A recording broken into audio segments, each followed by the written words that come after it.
Vyzerá to tak, že sa mi podarilo prenajať môj apartman v Dubaji, avšak neuhádnete komu. Ja som pred niekoľkými týždňami informoval o tom, že ako naschvál sa mi stalo to, že môj nájomník mi vypovedal zmluvu. Točil som o tom video, kľudne si to pozrite na mojom YouTube kanáli, je to presne toto video spred niekoľkých týždňov. No a v tom videu som takisto povedal, že keď sa mi finálne podarí nájsť nájomníka, tak vám znova o tom natočím video v reálnom čase, aby ste vedeli aspoň jeden skutočný príbeh. Ako sa mne tieto týždne podarilo prenajať apartman v Dubaji počas, povedzme si úprimne, nie úplne ľahkej situácie a rovno vám do toho zasadím aj nejaké čísla, koľko som musel dať zľavu a že vlastne kto ku mne do apartmánu príde. Tak poďme na to. Ahojte, moje meno je Jakub Kráľovanský a toto bude trochu iné video, pretože by som vám tu rád zazdielal môj osobný príbeh. Bez prikrášlení, bez nejakých veľkých efektov, proste tak, ako to od srdca cítim, pretože to je podľa mňa častokrát najdôležitejšie. Ale aby ste vedeli pochopiť tú pointu, tak poďme na začiatok. Sme pri Burj Khalife. Písal sa rok 2022. Ja som sa práve nachádzal v Dubaji a bol som extrémne unavený, pretože rok 2021 z kryptomien ma veľmi vyčerpal. Bol to môj druhý bull market a ja som si vtedy hovoril, takto to Jakub už ďalej nepôjde. Nemôžem dávať všetok fokus len do kryptomien a môj život nemôže riadiť graf Bitcoinu. Musím začať robiť niečo inak a musím začať diverzifikovať. A práve preto som išiel do Dubaja, aby som trochu dobil baterky a pozrel si tamojší realitný trh. V tom čase som nepoznal absolútne nikoho. Žiadneho makléra. Vtedy ešte nevyskakovali reklamy na Facebooku alebo Instagrame, že apartmány v Dubaji predával každý. Naozaj nenašiel som nikoho a tak som tam šiel na vlastnú pes a na vlastnú pes som si našiel apartmán. Ako už správne tipujete, nebola to úplne výhra. Ako začiatočník a investor som si povedal, že ak by som aj kúpil niečo chybné, tak to hádam nedopadne úplnou katastrofou. Urobil som si základný prieskum a kúpil som aj s mojou manželkou prvý apartman s tým, že sa aj poučím na vlastných chybách a s tým, že si prejdem celým tým procesom. Jedno z mojich kritérií bolo, že na daný apartman som ako v tom čase nerezident Slovák chcel pýtať hypotéku. Toto bola dokonca taká vec, že mi s ňou nevedel poradiť absolútne nik. Nikto sa nevyznal do toho, ako by Slovák mohol dostať dubajskú hypotéku. A tak sme kúpili apartman, ktorý bol ešte vo výstavbe, v 2024 sa dokončil, no a my sme ho začali prenajímať na Airbnb. No a to prišla ďalšia chyba. My ten apartman nemáme pri metre a máme ho skôr v lokalite, kde sa to naozaj oplatí skôr ísť dlhodobo. Keďže ja som si chcel na vlastnej koži vyskúšať všetky možnosti, tak som to začal prenajímať krátkodobo. Ten prenájom nebol úplne zlý, mal som tam pekné výnosové percento, ale mal som tam naozaj veľké okná. Bol mesiac, kedy som vybukoval každý jeden deň v mesiaci a potom bol mesiac, napríklad počas hlavnej sezóny, kedy som vybukoval z 30 dní len 12 alebo 15, alebo prišlo nejaké storno alebo reklamácia. Ja som si následne povedal zhruba v máji 2025, takto pred rokom, že OK, kašlem na Airbnb. Už som mal vtedy samozrejme oveľa väčšie skúsenosti a povedal som si, toto je lokalita na dlhodobý prenájom a začal som prenajímať dlhodobo s výnosovým percentom 10%. Nemusel som nič riešiť, ten nájomník platil aj elektrinu, takisto nejaké poplatky ako bazénové, hej, pretože v budove je bazén, fitko, recepcia atď., internet a podobne. Všetko bolo super, ja som vedel, že tento nájomník bude končiť v júni roku 2026 tohto roka. No lenže prišiel koniec februára a čo sa stalo? Stalo sa to, že môjho nájomníka vyhodili v práci v Dubaji a tak vlastne písal, že do niekoľkých týždňov bude musieť z Dubaja odísť, pretože ho vyhodili z práce a on si nenašiel inú prácu. Dal teda výpoveď na nájomnú zmluvu, kde bola dvojmesačná výpovedná lehota. Takže ja som mal ešte istotu, že bude mať zaplatené 2 mesiace a že musím začať hľadať nového nájomníka. Lenže čo sa akurát vtedy stalo?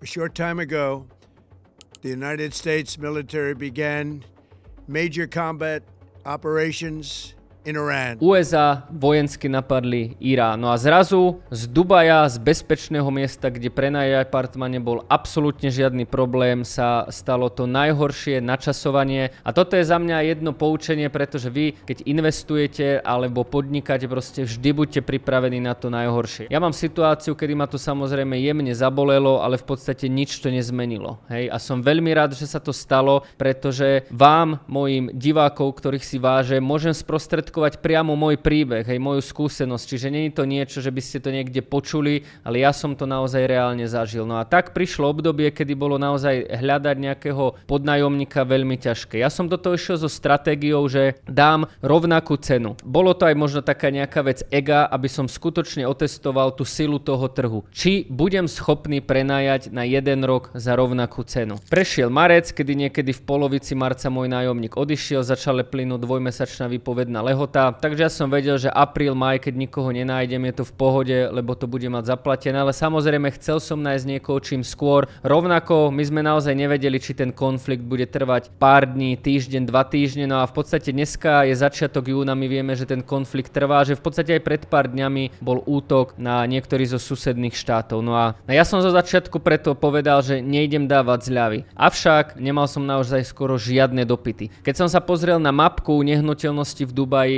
tak tá ponuka na prenajmy sa drasticky zvýšila. Suma sumárum, ja som nakoniec dal zľavu z nájmu okolo 22%. To znamená, že oproti roku 2025 za zhruba 22% zľavu som našiel nájomníka, ktorý by vlastne už o pár dní mal naskočiť na môj apartmán. No a neuveríte, kto to je. Je to nakoniec Iránec. Sám som vlastne zvažoval, že či je to napríklad pre mňa bezpečné, či sa niečo nemôže stať, hej, alebo prečo vlastne ten Iránec tam je, hej, že v podstate USA vedie vojnu s Iránom a mne zrazu do apartmánu príde Iránec. No a preto napíšte mi do komentára, čo by ste robili vy. Báli by ste sa a hľadali by ste ďalej, alebo by ste tomu Iráncovi poskytli ubytovanie, alebo čo by ste robili? Napíšte mi do komentárov vy. Ja som si zhodnotil nejaké rizika, vlastne ten Iránec tam má prácu, ináč by v Dubaji byť nebol. Povedal som si, že OK, možno je to človek, ktorý chcel vyslovene z tej krajiny odísť, možno sa tam necíti bezpečne. Dal som tomu tú šancu, aj keď poviem na rovinu, nie som s tým úplne komfortný a není mi to úplne príjemné a v podstate aj teraz ešte riešim, pretože zmluva ešte nie je podpísaná, ale vyzerá, že naozaj bude a ten Iránec o pár dní sa tam nasťahuje, proste riešim a jediné to stojí na tom, že ja si ešte zistujem, aké rizika to pre mňa vyplýva, či naozaj to není nejaké bezpečnostné riziko možno pre mňa, alebo či tam nemôže urobiť nejaký prúser, za čo by následne postihli mňa. Takže aký je suma sumárum? Nájomníka sa mi podarilo nájsť, aj keď to nie je úplne nájomník, ktorého by som chcel. Musel som urobiť zľavu 22% a ja som išiel na to stratégiou, že radšej tam nájdem aj nájomcu, ktorý mu bude platiť menej, ale keď si to spočítate, ak by som išiel do ďalších mesiacov, že by som toho nájomníka nemal a musel by som kvázi tie všetky náklady platiť zo svojich, tak je to naozaj niečo, čo sa mi neoplatí. Hej, zoberme si to na príklade nejakej slovenskej nehnuteľnosti. Zoberte si, že v Bratislave máte nájom 800 €, no a vy nechcete pustiť 50 eurovú zľavu. Lenže keď ďalší mesiac ten váš byt, investičný byt nebude prenajatý, ste v strate 800 € a tých 50 €, keď si vynásobíte 12 mesiacmi, je to 600 € strata. Čiže váš jeden mesiac neobsadený apartmán je vlastne drahší, ako keď dáte 50 € zľavu. Touto stratégiou som na to presne išiel ja, že radšej dám zľavu, aj keď som najskôr kvôli egu nechcel, tak som dal zľavu. Tá zľava je reálne 22%, ale vyzerá to tak, že apartmán teda bude mať obsadený, budú sa mi teda platiť náklady, to výnosové percento samozrejme klesne, nebude to úplne ideálne, ale tá zmluva je na rok. Takisto dávajte si prosím vás pozor, pretože ja som tam teraz 2 mesiace nikoho nemal a keď tam 2 mesiace nikoho nemáte a náhodou vám v Dubaji vypne klíma, tak môžete s tým mať naozaj problém. Takisto aj môj maklér, keď zhruba po mesiaci a pol prišiel do nášho apartmánu, hovoril, že tam nevyvetrané, je tam puch. Takisto v Dubaji boli nejaké piesočné búrky, čiže naša terasa vyzerala úplne otrasne. To znamená, že za nejakých 600 dirhamov, čo je okolo 100 niečo euro, musíme celý apartmán